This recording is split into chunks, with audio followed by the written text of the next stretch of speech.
The Penguins got whooped by the Sabres during Saturday's opening preseason game, but who were some players that stood out? Pat and I are going to discuss that right after this.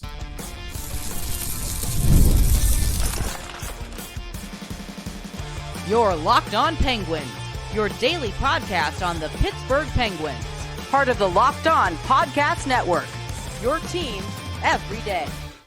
Hello, welcome back to another episode of the Locked On Penguins podcast. I am one of your hosts, Hunter Hodes. You can follow me on Twitter at Hunter Hodes, joined by my co-host, Patrick Damping. You can follow him on Twitter at SendHimForWet, and you can follow the show's Twitter at LO_Penguins. Of course, thank you all so much for making this your first listen/watch of the day. We are free and available on all platforms. And finally, today's episode is brought to you by FanDuel. Place your first $5 bet and you'll get started with $200 in bonus bets.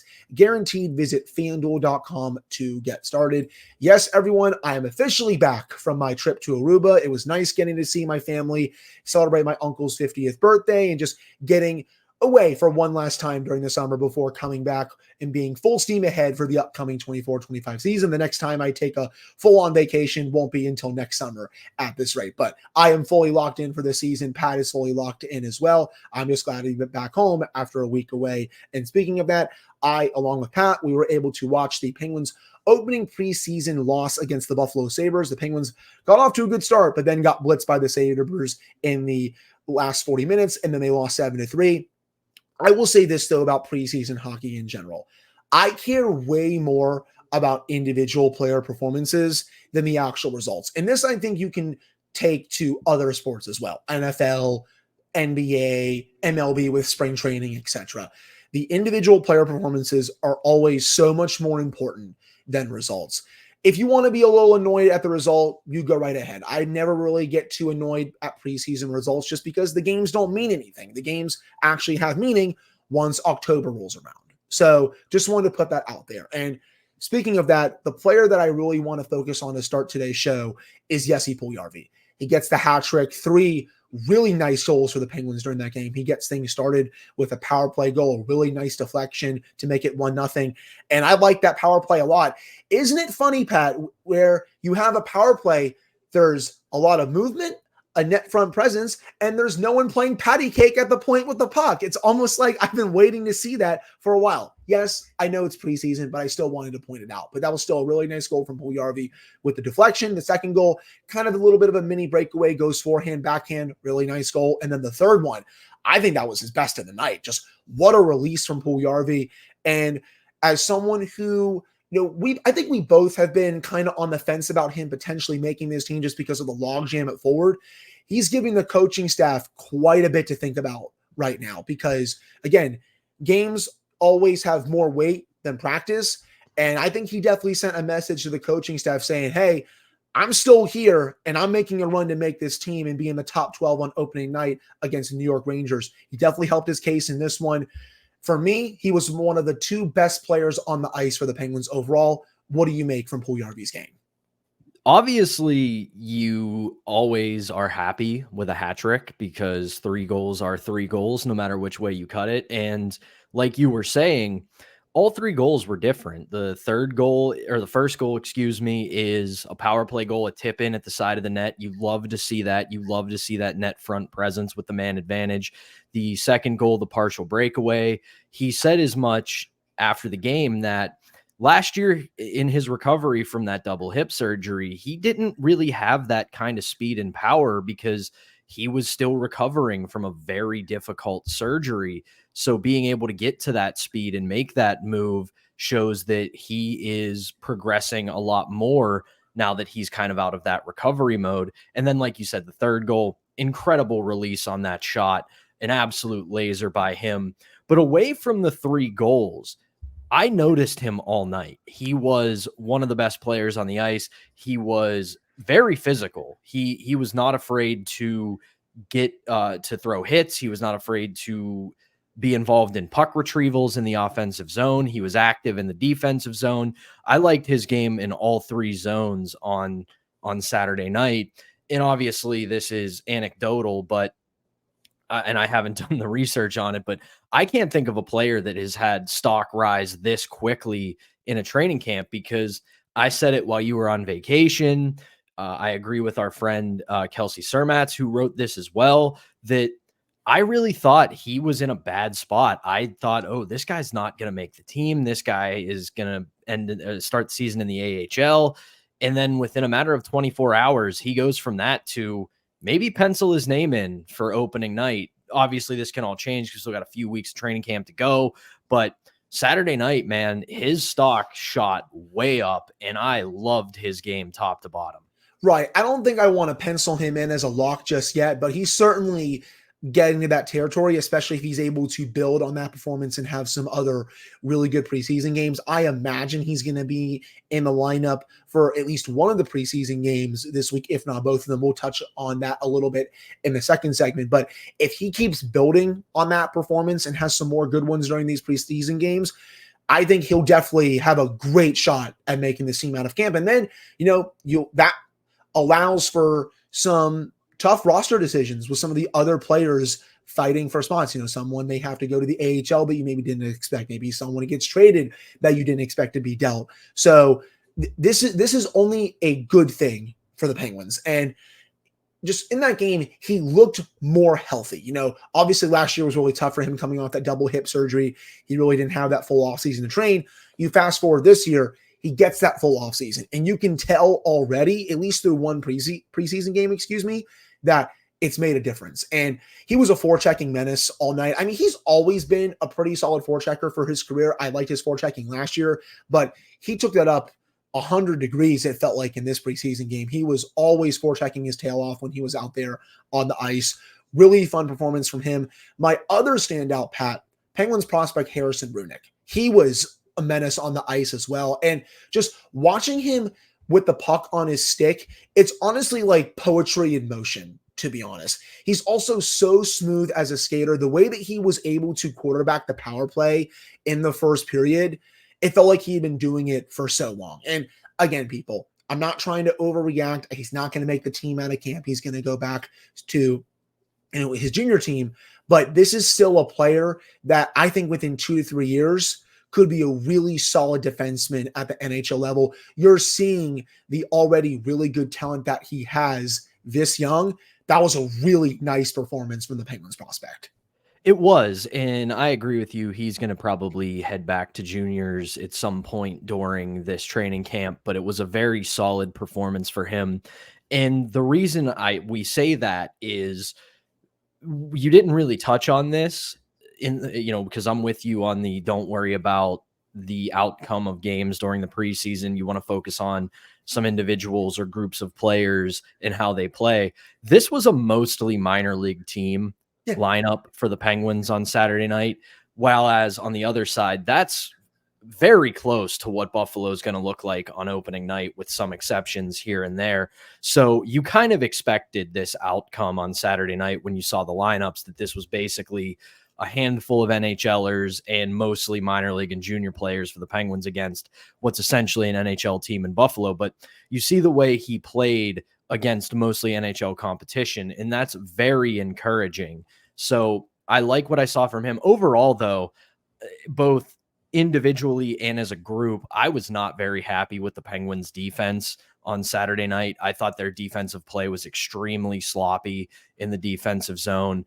Joel Blomqvist had no hope at all. Had a very great first period, 16 saves on 17 shots, but he was not getting, any help all night long. So that was more of a mercy pull than anything. And I'll say this. I said it during the game, speaking of the defense, everyone was angry that Ryan Graves was out for a goal against, but it was Mac Hollowell who made a very bad play to lead to that goal and kind of put him out on an island. And while Graves wasn't great on Saturday night, if you're talking about the way we've talked about him, where you have to build him back up and put him in a bottom pairing role, I didn't notice him a lot on Saturday night. And if that's where we're going with the progression for Ryan Graves, that's what you want. That's what you want to not see. You don't want to notice him. You want him to just play a somewhat solid game, and we don't see him stand out. And the other thing is, he was out for the first goal against on the penalty kill, but he bounced back after that. He was able to balance his game. And that's where this has to go, because You look at the way he played last year, and he would make a mistake or there'd be a goal against, and he would spiral. It would just get worse throughout the evening. That didn't happen on Saturday. He was able to find his level and play okay. And if we're going to build him back up to where he has to perform to for what his contract is, this was a solid first step.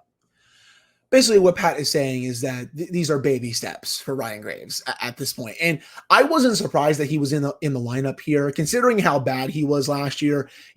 Again, I don't feel like he's really owed anything at this point. You want to get back to your level. Okay, you're going to go out here, play with a bunch of kids, and see what you can do against the Buffalo Sabres, kind of their, A-, B+ team. It's somewhere in that category, I think, is who the Sabres were playing overall with their players. So throw him to the Wolves against that Sabres A- or B+ team, and then also have him play with a bunch of kids. I was totally fine with it considering how bad he was last year. You got to build up that value somehow.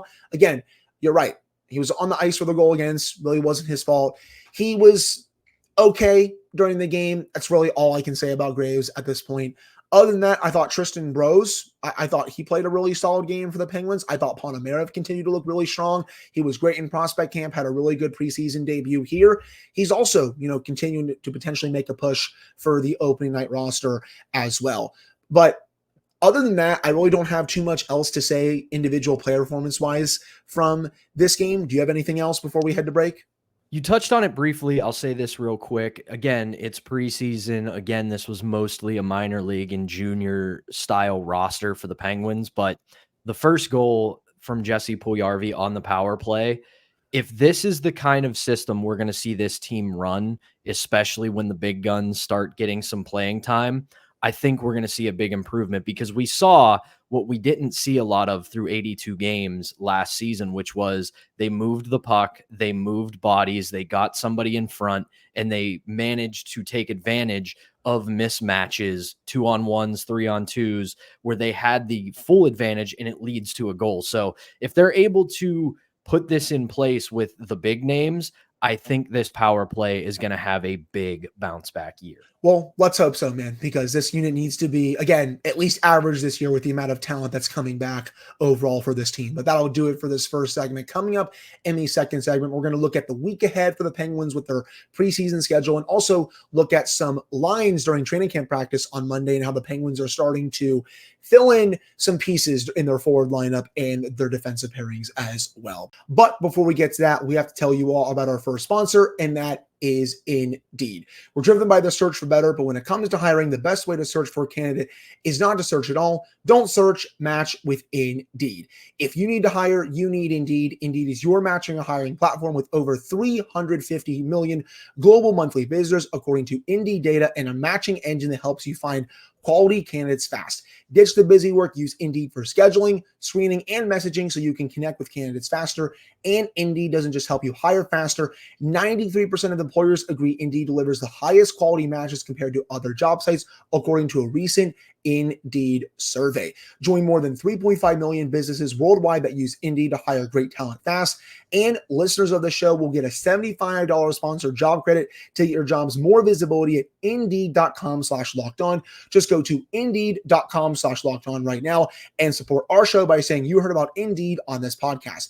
Indeed.com/lockedon. Terms and conditions apply. If you need to hire, you need Indeed.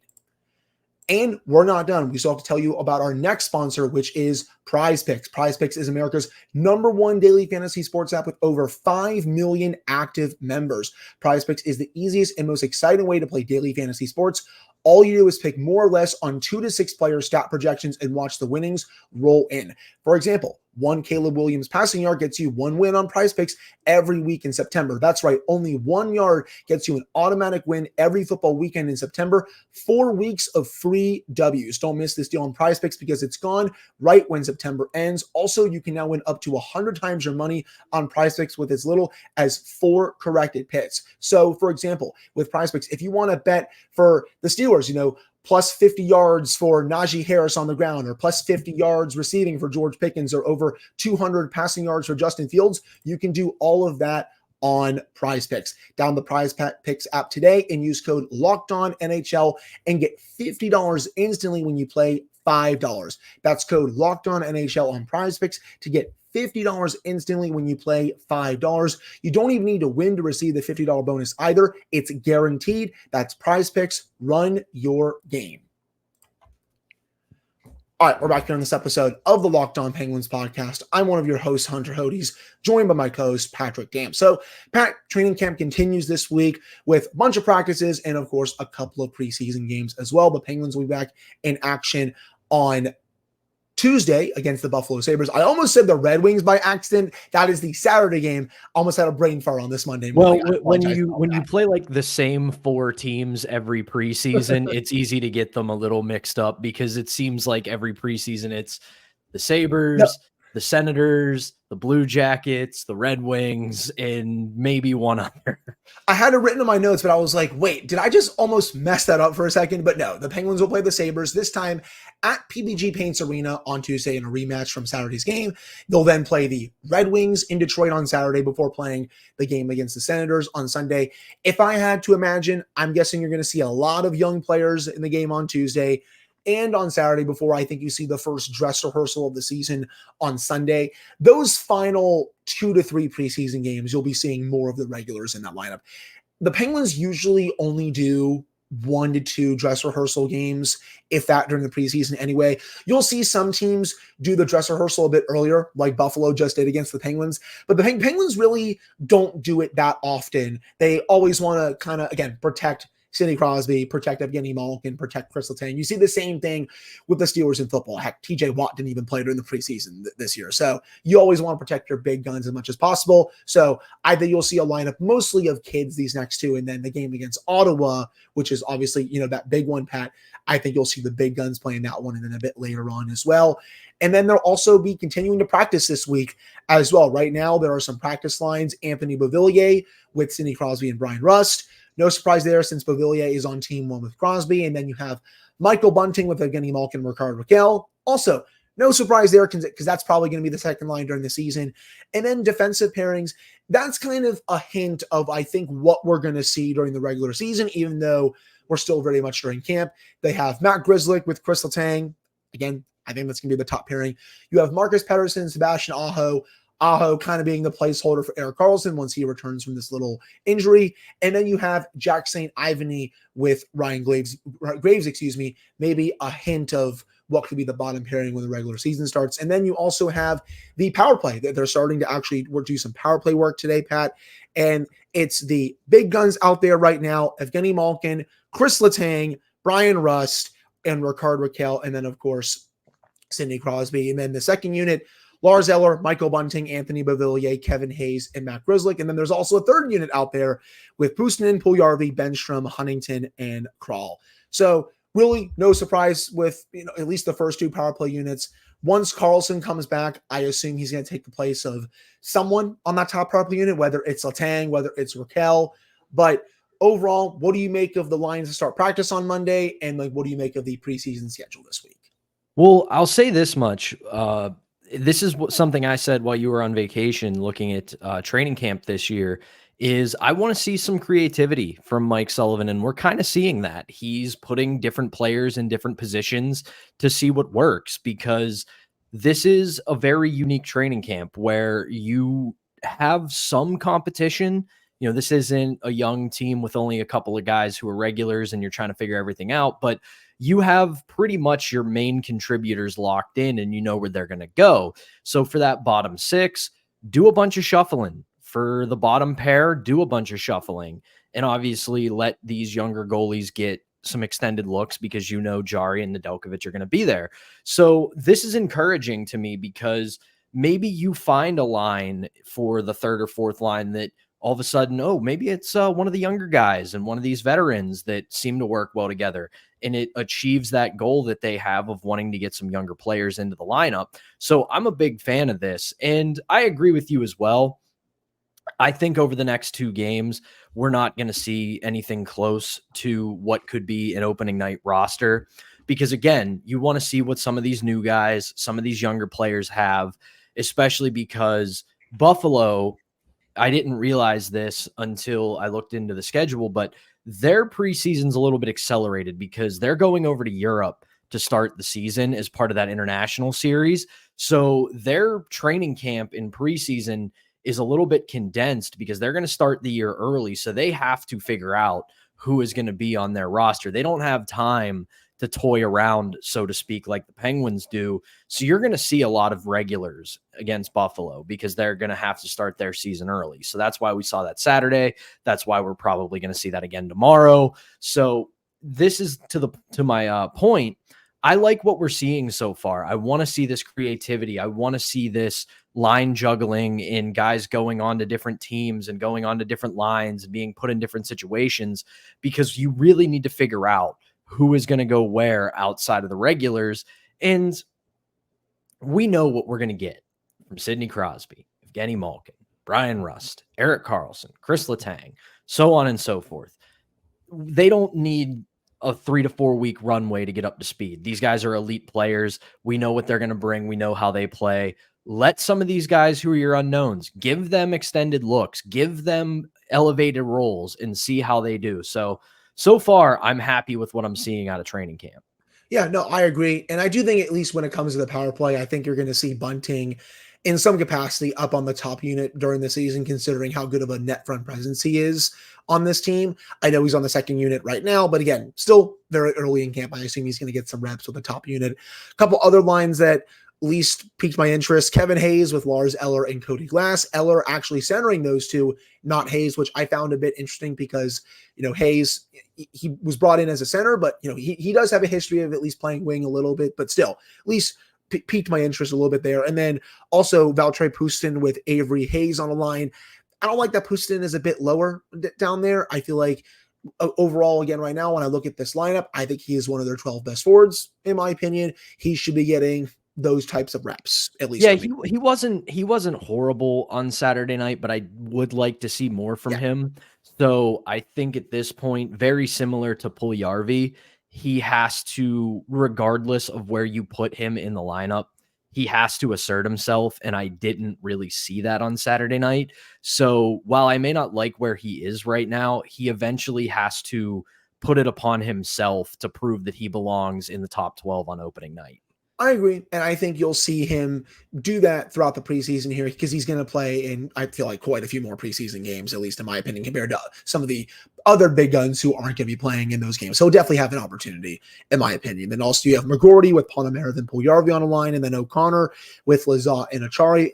That latter one, O'Connor with Lizotte and Achari, playing with two centers, that's at least interesting for camp purposes, but I don't see him playing with Lizotte and Achari during the season, at least in my opinion. He's going to be, one of the middle six wingers. I think with Lizotte and Achari, they're both going to be on the fourth line for me to start this season. 2/3 of that line, I feel like, could be the fourth line this year, at least to me. I do want to see what that line does in game action should they use it, just because at the very least, I'm interested in it. Like I mostly agree with you, but that kind of gives me a vibe of maybe this could work. And especially if you can find somebody to supplant the first line in place of DOC, I think if you were to put him in that role on that line, you might have something there of a line that just plays fast, causes chaos, and does a good job with the forecheck in the defensive zone as well. So while I kind of agree with you that I don't think that's going to be a line moving forward, I think there's a world where they could work well together, and that might be a nice little tool to have in the toolbox if you need it. The good thing is that they have Achari on wing to start training camp, because I feel like that's where he is best suited at this point in his career, in my opinion. I think he is better as a winger compared to a center, because Lizotte, let's face it, he's better penalty killer, better in the defensive zone, at least to me. He brings a little bit more offense. I would rather have him be the center compared to Achari, who, he doesn't have to do the face-off duties, but if he has to step in, he definitely can, considering he has history at center. But I still feel like Achari is better at wing compared to C, at least to me. But I think that'll do it for the second segment. Coming up to end the show, we're going to have some fun. Jaromir Jagr, obviously Pittsburgh Penguins NHL legend. He is now an Emmy winner. We're going to discuss that to end the show, and a couple of other things as well. But before we get to that, we have to tell you about our final sponsor in that is FanDuel. Hey, NFL fans, you can start the season with a big return on FanDuel, America's #1 sportsbook. So when you get a hunch in the middle of the game, you can check out the latest stats, view live play-by-play, and so much more on the same page where you place your bets. You'll get started with $200 in bonus bets guaranteed when you place your first $5 bet. That's FanDuel.com. All right, we're back here on this episode of the Locked On Penguins podcast. I'm one of your hosts, Hunter Hodes, joined by my co-host, Patrick Dale. So, Pat, what can't Jagr do at this point? He has now won an Emmy thanks to the Jagr retirement ceremony for Celebrate 68. He won the Emmy for producer, writer of it. Also, Kevin Acklin was an executive producer for it. You also had Paul Steigerwald win an Emmy as a writer. So congratulations to the whole Penguins team on getting an Emmy for that. And of course, Jagr. But again, what can't he do at this point, buddy?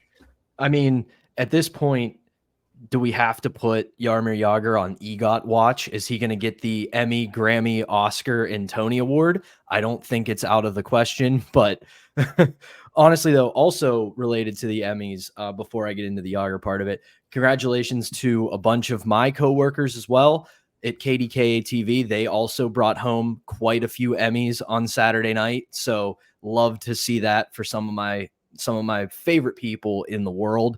But yeah, this is really cool, and it's very well deserved. I will say it's a little bit bittersweet because In the Room was one of the things that won as well, and unfortunately, Leo McCafferty and that team are no longer with the Penguins, and In the Room has concluded, so to speak, with the Penguins, which is sad because I loved In the Room. It really capitalized on that momentum that came from HBO's 24/7 when the Penguins were on that with the Capitals before the 2011 Winter Classic, which is just such a classic piece of film. Overall, though, this is really cool. It's well-deserved because that entire ceremony, top to bottom, was pitch perfect. But Hunter, you were on a plane back to Pittsburgh when the news of Jaromir Jagr officially, he hasn't really said, hey, I'm retiring, but all signs point to it. His agent said it. I did a whole first segment on Jaromir Jagr's retirement, and it would be unfair to our listeners if you didn't have the chance to wax poetic as well about Double J and how it seems like the superhero who never was going to die is finally going to hang up the skates. So I got to give you the floor on that one.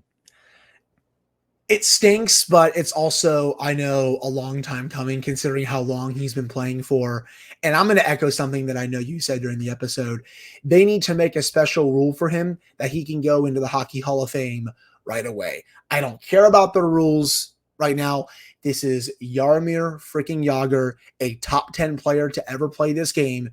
There should be a special rule for him to get into the Hockey Hall of Fame right away. He should not have to wait. And the best part is he keeps scoring. I know you almost mentioned that during your Friday episode. I saw some YouTube comments as kind of just poking fun at you a little bit. Of course, we love having fun down there, but he's still scoring. He scored last week for his team. He will not stop scoring throughout this season. He continues to play really well despite being very old.